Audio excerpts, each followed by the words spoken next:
kutenda kwangu Mwari ndiyo irumbidzo yangu. Kutenda kwangu Mwari ndiyo irumbidzo yangu. Kutenda kwangu Mwari ndiyo irumbidzo yangu.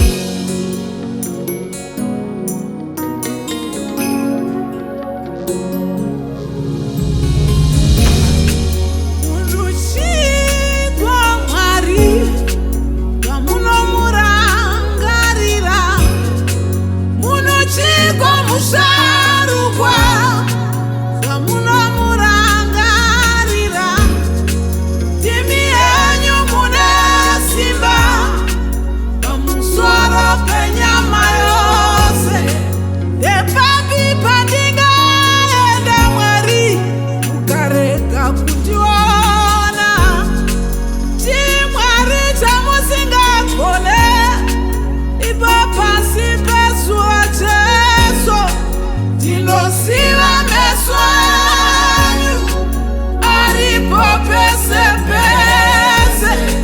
Ndekupingwa kwandingaenda mukasandiona Jesu.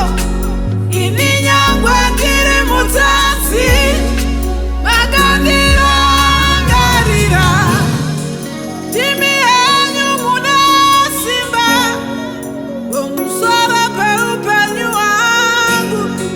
Timi yenyu mune simba Mwari pamusoro peupenyu hwangu ka.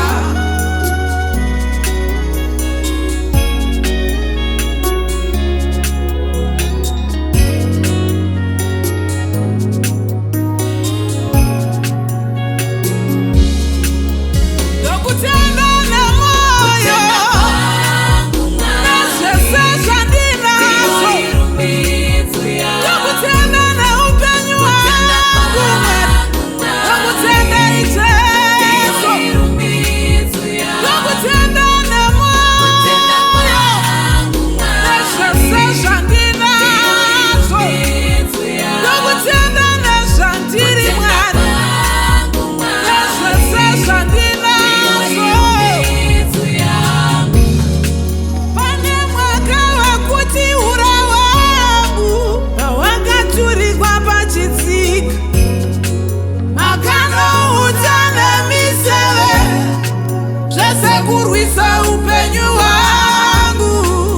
Asina kuti makavipisa, hakuna chombo chingandirwisa. Ndotenda nyasha dzenyu, nhasi ndiri kurarama. Ndotenda nyasha, nhasi ndiri kurarama.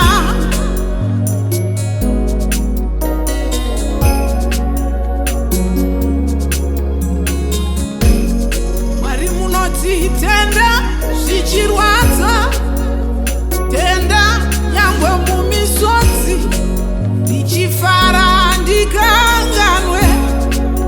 Ndongoti mazvita Baba, dutuhondo maronda mitswa hazvipedzi rumbidzo ya